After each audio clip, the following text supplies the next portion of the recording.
Hindi lang po yung basketball court, yun po ibantayog din ng mga bayani ng bayan ng Bawan. Actually po, yung pong area yun ay matagal nang hindi ginagamit as basketball. Hindi po yun ang kasagutan dun sa tanong ko.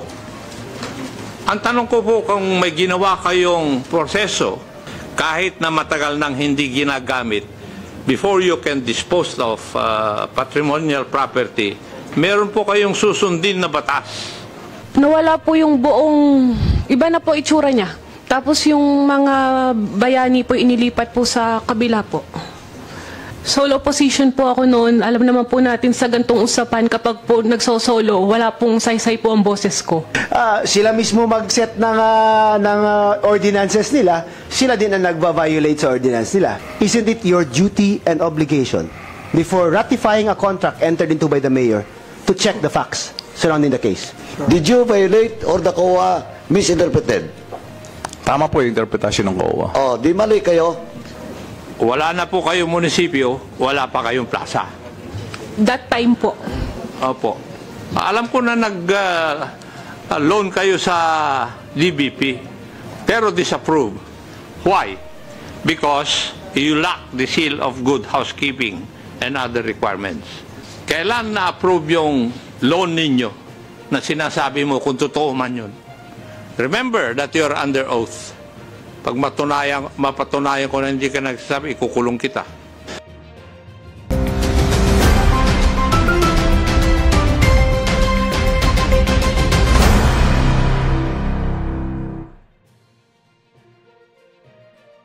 Magandang gabi mga kabalitaan. Huli ka na naman sa balita, no? Narito ang latest Congress hearing headline. The following things are property of public dominion. Those intended for public use, such as roads, canals, rivers, torrents, ports and bridges constructed by the state, banks, shores, roadsteads, and others of similar character. So, yung pong basketball court, ginagamit po ng for public use. Di po ba? Yes, Your Honor. Local government offices and facilities shall not be transferred, relocated, or converted to other uses unless public hearings are first conducted for the purpose and the concurrence of the majority of all the members of the Sanggunian. It's a provision of law also. Madam Kowa. Yes, Your Honor. Now, would you also agree that there is a process that should be done before a property of public dominion can be converted to patrimonial property? Tama po, Your Honor. Ginawa po ba ng Bawan Municipal Government yun? I could not directly answer that question, Your Honor. Maybe we could... Sino ang nag-raise na kamay? Katabi niya. Wala pong lawyer sa amin. May nagtaas ng kamay kanina dyan sa inyo. Meron talaga nagtaas ng kamay eh. Kung meron lawyer na kasama, ang government official. May tinawag lang yata po doon sa staff.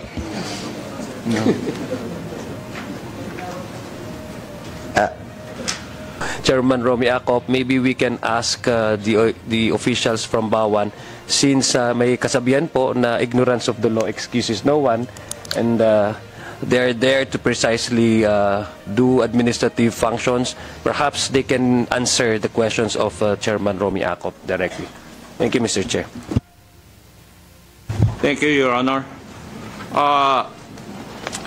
Ginawa niyo po ba yung local government of Bawan to convert yung public plaza and the basketball court from being a property of public dominion na maging patrimonial property ng Bawan? May ginawa po ba kayo? Actually po, yung pong area yun ay matagal nang hindi ginagamit as basketball. Hindi po yun ang kasagutan dun sa tanong ko. Ang tanong ko po kung may ginawa kayong proseso o protocol para ma-convert yung basketball court at saka public plaza from being a property of public dominion para maging patrimonial property ng Bawan, Batangas. Kasi according to my research, si Konsihal Dalangin lang ang nag-object. SP Secretary, yes or no lang naman yung sagot. Actually, sa ngayon po, wala po akong alam dahil nga po, records ang titingnan ko. Kasi 2013, tapos na po yung agreement during maging SB Secretary ako. Okay. Miss Janelle, sino ba yung nandito ngayon na former councilor na nakasama doon nung time na to? Kasi this is 2013. Yung fraud audit was made 2014. So, this transaction was made prior to that year. Sino ba yung matanda mo ba? May resolution ba converting? Mr. Chair, ang kasama ko lang po ditong konsihal ngayon ay si Konsihal William Abrahan po. Kami lang po dalawa dito ang yung nasa term ko po. Pero may natandaan ka ba na pumasa kayo ng resolution converting such property from dominion to patrimonial? Ang naalala ko nga po yung gagawin, yung pong basketball court, hindi lang po yung basketball court, yun po ibang tayog din ng mga bayani ng bayan ng Bawan. Kaya po, ang naalala ko po ay tinutulan po talaga namin yan ni Attorney Johnny Magboo dahil nga po, ang stand ko po, pag po nalilito ako sa loob po ng konseho, bumabalik po ako sa stand ko ng pagmamay-ari ng bayan ng Bawan ay gusto ko pong manatiling pagmamay-ari ng aming bayan. Sa ngayon po ay wala po akong naalala. Thank you. Yung isa pang councilor na present, sir, did you remember passing a resolution during your time? Good morning po, Your Honor. Doon po sa query ni Chairman Acop ay wala rin po akong natandaan na ginawa ng Sangguniang Bayan o ng LGU. That time? That time, yeah. Hindi po niyo natignan yung aspeto na ito, Madam Coa. And it did not form part of your investigation kasi wala po akong narinig sa inyong report tungkol dito. Yes, Your Honor, it was not covered in the report. But if I could refer you to Engineer Romy Virana, they were the ones who inspected that site, Your Honor. So maybe he could provide some information. Nung magkanda kami ng appraisal doon, Your Honor, yung ginagawa na yung hotel, ongoing na yung construction ng hotel. Kaya hindi na namin tiningnan kung ano pa yung history ng property. Kasi inassume namin na yung pagtayo ng hotel doon, walang problema. Ibig sabihin, legal ang pagkatayo doon or yung property, patrimonial na ba o ano. Kasi nandun na po yung,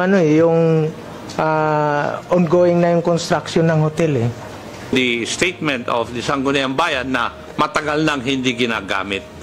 Kahit na matagal nang hindi ginagamit, before you can dispose of patrimonial property, meron po kayong susundin na batas, which is the Local Government Code. Local government offices and facilities shall not be transferred, relocated, or converted to other uses unless public hearings are first conducted for the purpose and the concurrence of the majority of all the members of Sanggunian. Yun po ang requirement ng batas So magmula dun sa una, mali na. Kahit na anong correction ang ginawa ninyang Bawan local government, doon sa inyong findings, wala na dahil illegal from the very start. Hindi nyo sinunod yung batas Di po ba? Tama po yun. Yes. SP, Secretary, may mga nangyari bang demolition doon? Meron. Sa public plaza?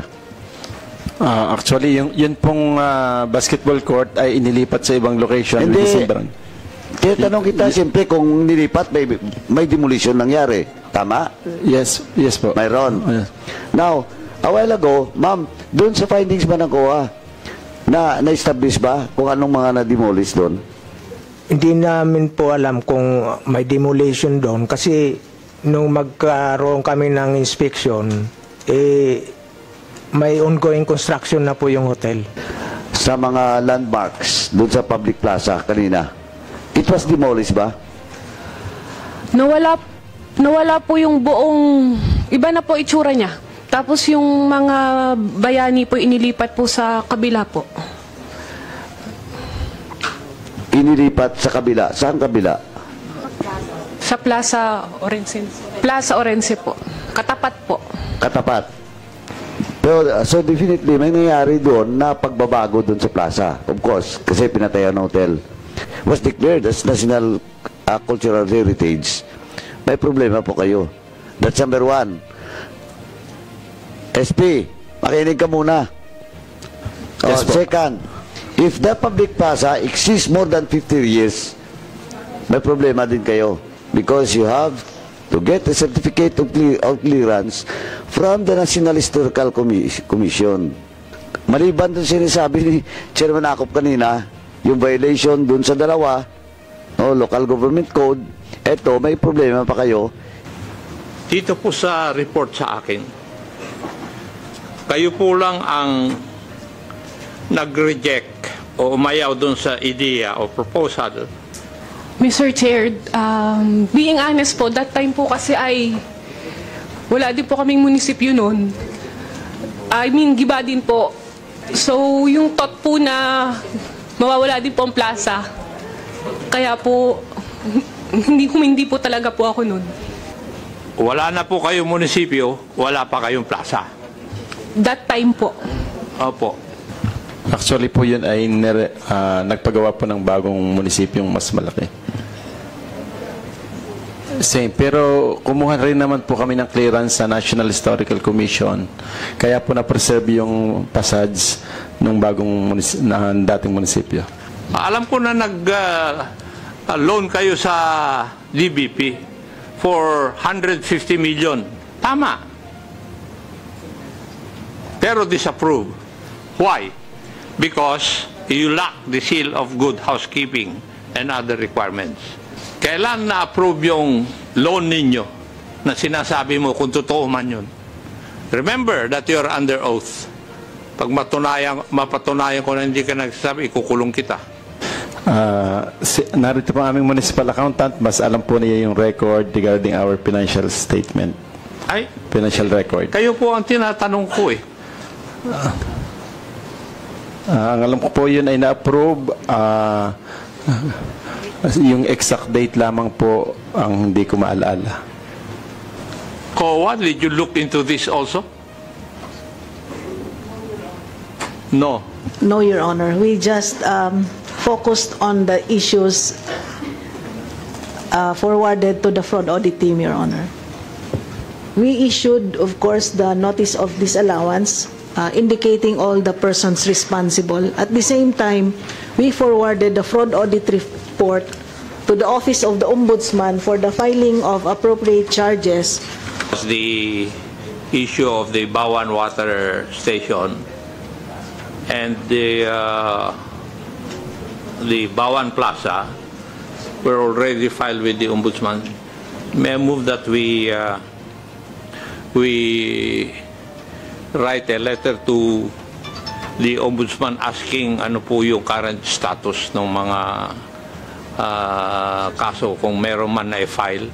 And clearly, this is in violation of that Procurement Act kasi nga, hindi pa na-award ng, hindi pa nag-post-qualify sa Bids and Awards Committee, pumasok na ng Memorandum of Agreement ang Mayor and in fact, ratified by the members of the Sangguniang Bayan. Tama? It came out that the investment made by Comnet, or I don't know if it's the Adventureland now, was less than 60 million po. How much was it sa finding niyo? It's 56 million something po. Okay. So, yung Sangguniang mismo ang nag-set ng mas mataas na investment amount, di ba? Tama po. Yet, ang actual investment was also less than that. Sila ang nag-set, yet hindi na-meet ng investor, yet pumayag pa rin sila. Tama po. Tama po. The lease of land should be 165 pesos per square meter per week. Per week? Per week po yun. Yes. 165 per week. And they rented it out at 320 pesos per year. Tama po ba? Tama po. Okay. Now, So ito, I'm seeing a pattern eh. No? Sila mismo mag-set ng ordinances nila, sila din ang nagva-violate sa ordinance nila. Di ba? Tama mo ba? Tama po. Okay. We'll not go to the fifth na lang. I also see another pattern. Medyo mahilig ang munisipyo to enter into contracts na palugi. Tama ba? Ha? Sa findings ninyo? Yes, Your Kasi sa Honor. last hearing, I was here. Yung water system pinag-usapan natin. From an income-generating institution, naging palugi na, sila pa nagbayad ng professional services. Tama? Yes po. When you aired your opposition to these agreements, Solo position po ako noon. Alam naman po natin sa gantong usapan kapag po nagsosolo, wala pong saysay po ang boses ko. Sinasabi po namin kahit sa publiko. palugi po ang gobyerno natin, ang munisipyo ng Bawan, if we enter into this agreement. Opo. Councilor Abraham? Yes, morning po. Maalala niyo ba na may revenue code ang munisipyo ng Bawan? Yes, Your Honor. Maalala mo ba na may minimum rental rates na kayo din ang nag-impose sa munisipyo ng Bawan? Hindi ko po matandaan yung revenue code na dumating po ako ng 2010 sa konseho at ang alam ko po ay may existing na revenue code. Yes, okay. Now, ayon po sa COA, Pagpatuloy ko po. Sige, go ahead. Ang kinonsider na po ng mga kasulukuyang konsihal na nag-yes doon sa renta ay ang pagkakaiba ng existing rate within the vicinity ay si proponent ang nagpagawa ng napakalaking halagang building. Kumpara po doon sa mga existing building na ang nagpagawa ay yung may-ari ng lupa o yung may-ari ng building. okay, ang sinasabi niyo po, because the proponent made a substantial investment, dapat may special rate sila sa rental. Tama po ba? Yes, Your Honor. And that is, for you, 320 pesos per square meter per year. Per year. Sobrang laki ng difference sa 165 pesos per week. Now, on their investigation, they found out that only 57 million was actually invested. Okay, the contract amount or the cost of the building was not informed. We were not informed, actually, sir. So, hindi nyo alam na Yes, Your short Honor. yung tao Yes, sa Your investment. Honor. Now, if you knew na short yun, based on the minimum standards na kayo din ang nag-set, would you have agreed to the entry of that entering into that MOA? Your Honor, we just ratified the Sangguniang Bayan only ratified the contract, and we were not aware that the local executive entered into a contract without even the suggestion or the findings of the BAC. Isn't it your duty and obligation before ratifying a contract entered into by the mayor to check the facts surrounding the case? Yes, Your Honor, it's our duty. And did you do that duty, sir? What we did, Your Honor, is, as chairman at that time, is I conduct a survey on the neighbor, on the commercial building existing, and that was the reference made. And also, we consider the fact that the proponent will invest a large amount of money that is not mentioned by the findings of the COA. So, ang defense niyo po is that allowed siya because siya mismo ang nagpatayo ng building. Tama Yes, ba? Your Honor. Siya po nagpagawa ng building. Okay.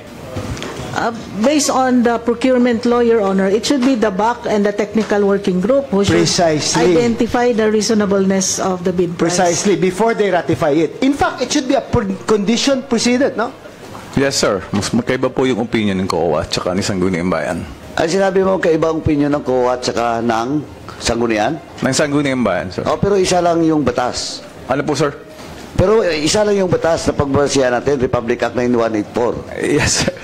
Sino mali sa interpretation ng batas? Yes, sir. Maari pong sa procurement law ay mayroong nakalimutang o mayroong nakaligtaan. Diretso lang po, sino mali? COA o kayo? Doon sa interpretation at saka implementation ng batas. Sa akin pong pagkakaintindi, since na kami po ay nag-yes, ang amin pong intensyon at ang pagkakaintindi. No, we are not talking about the intention. We are talking about the law. Specific law and provision of law. Did you violate or the COA misinterpreted? Tama po yung interpretasyon ng COA. Di mali kayo. You violate the law. Yun nga, sir, maaaring may nakaligtaan ng Sangguniang Bayan sa Procurement Act. Tama. Di mali kayo.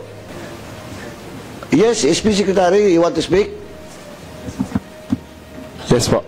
Oh, yes. Actually, baka nalito lang si Councilor. Ang ratification po is after the signing of the agreement with the mayor. Niraratify lamang po after all the processes. And ikukorek ko rin din po doon sa yung sinabi ni Kowa, hindi po 60 million, kundi 50 million ang requirement ni Sangguniang Bayan doon sa proponent.